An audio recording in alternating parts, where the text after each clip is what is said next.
The constrictor knot is a useful knot for closing up garbage bags and bags in general. It's a variation of the clove hitch. Take the working end of the rope and go around the object that you want to tie the knot to. This forms a wrap around the object. Now we form another wrap around the object. Make sure to go over the standing part of the rope.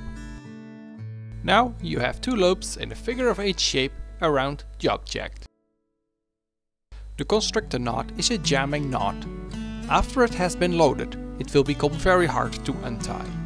That makes it very suitable for occasions where you only use it once, for example with garbage bags.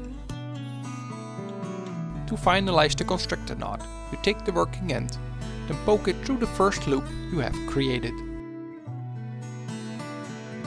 Now dress the knot and then tighten it. If you want an alternative that jams less, then you can consider using the clove hitch.